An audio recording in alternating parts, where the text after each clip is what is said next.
अस्सलाम वालेकुम viewers, Amjad Pansota advocate high court from Pansota legal helpers. आज इस वीडियो में व्यूअर्स मैं आपको बताऊंगा कि प्री अरेस्ट बेल क्या होती है, प्री अरेस्ट बेल किस कोर्ट में दायर होगी, इसके ग्राउंड्स क्या हैं और इसके साथ कौन कौन से डॉक्यूमेंट्स लगेंगे और प्री अरेस्ट बेल किसको ग्रांट की जा सकती है। इसमें सबसे पहले मैं आपको बताऊंगा कि प्री अरेस्ट बेल जो है वो सेक्शन 498 क्रिमिनल प्रोसीजर कोड के तहत दायर होगी और ये एडिशनल सेशन जज की कोर्ट में दायर की जा सकती है। और इसमें इसके जो बुनियादी ग्राउंड्स हैं जिनकी बना पर आप प्री अरेस्ट बेल दायर कर सकते हैं वो काफ़ी सारे हैं, जिनमें से 3 मैं आपको जो है मेन जो हैं वो आपको बता देता हूँ। नंबर 1, आपको ख़दशा हो कि आपको गैर कानूनी तौर पर फ़ौरन अरेस्ट कर लिया जाएगा। नंबर 2, आप अपने आप को कोर्ट में सरेंडर करेंगे। नंबर 3,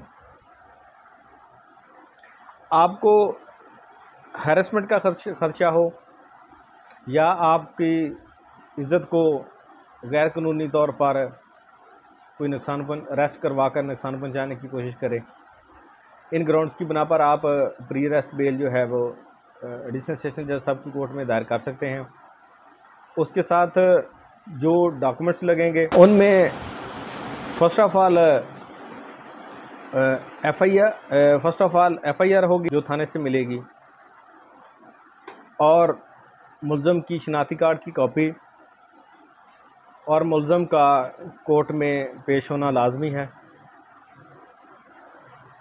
इसके बाद आप एक एप्लीकेशन प्री अरेस्ट बेल लिखेंगे जिसमें आप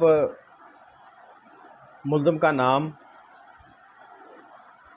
उसकी वल्दियत, उसका पता, उसकी कौम और उसकी जायज़-कुन नंबर, उसका शनाख्ती कार्ड नंबर, उसका फ़ोन नंबर लिखेंगे और एप्लीकेशन में आप मुकदमा नंबर जो भी हो वो दर्ज करेंगे। जुर्म जो होगा या जिस जुर्म में आपको अरेस्ट किया जा रहा है उसकी तफसील लिखेंगे। आप पुलिस स्टेशन थाना की तफसील लिखेंगे कि किस थाने में ये एफआईआर हुई है और ये एफआईआर किस तारीख को हुई है, आपके ख़िलाफ़ किस तारीख को ये मुकदमा दर्ज किया गया है और किस थाने में किया गया है। इसके बाद आप इसके ग्राउंड लिखेंगे कि ये मुकदमा आपके ख़िलाफ़ झूठा दायर किया गया है या मनगढ़ंत दर्ज किया गया है या बेबुनियाद वाक़यात की बना पर किसी रंज की वजह से आपके ख़िलाफ़ दर्ज हुआ है। तो आप ये सारी तफसील अपनी एप्लीकेशन में लिखेंगे और कोर्ट को ये बताएंगे कि एक पुलिस पार्टी आपको गिरफ़्तार करने के दर पे है। आप एक मुअज़्ज़ज़ शहरी हैं और आपकी इज़्ज़त को नुकसान होगा अगर पुलिस पार्टी जो है वो आपको अरेस्ट कर लेती है। आपको गिरफ़्तार करने के दर पे है। आप एक मुअज़्ज़ज़ शहरी हैं और आपकी इज़्ज़त को नुकसान होगा अगर पुलिस पार्टी जो है वो आपको अरेस्ट कर लेती है। और एक अहम बात जो आप अपनी एप्लीकेशन में लिखेंगे वो ये है कि ज़मानत होने की सूरत में मैं मुकदमा के एफआईआर के जो गवाहान हैं उन पर असरअंदाज नहीं होगा। और इसमें आप ये भी बताएंगे कि आप अदम रिकॉर्डी हैं, आपका किसी थाने में कोई भी रिकॉर्ड नहीं है, यानी आपके ख़िलाफ़ कोई भी ऑलरेडी कोई एफआईआर दर्ज नहीं हुई या आप सज़ा याफ्ता नहीं हैं, आप किसी और ऑलरेडी मुकदमे में आपको सज़ा तो नहीं हुई। ये सारी तफसील लिखेंगे।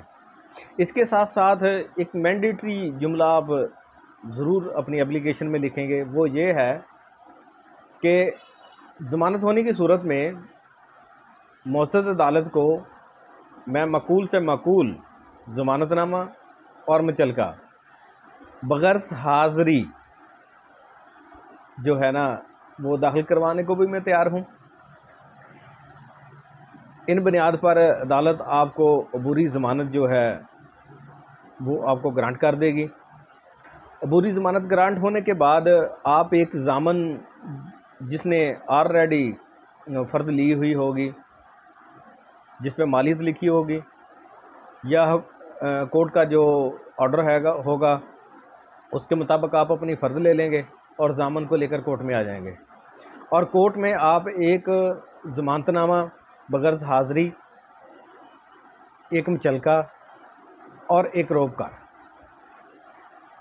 मुल्ज़म और ज़ामन दोनों के आईडी कार्ड्स की कॉपी के हमरा पेश करेंगे।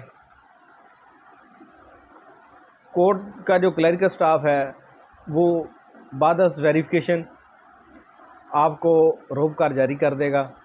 वो रोबकार आप थाना पर ले जाकर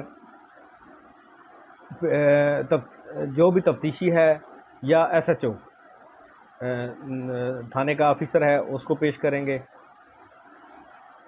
तो ये थी व्यूअर्स प्री अरेस्ट बेल की एप्लीकेशन के बारे में इंफॉर्मेशन, या प्री अरेस्ट बेल किस कानून के तहत दायर होती है, किस कोर्ट में दायर होती है, इसके ग्राउंड्स क्या हैं, इसके लिए किन किन चीज़ों की ज़रूरत है।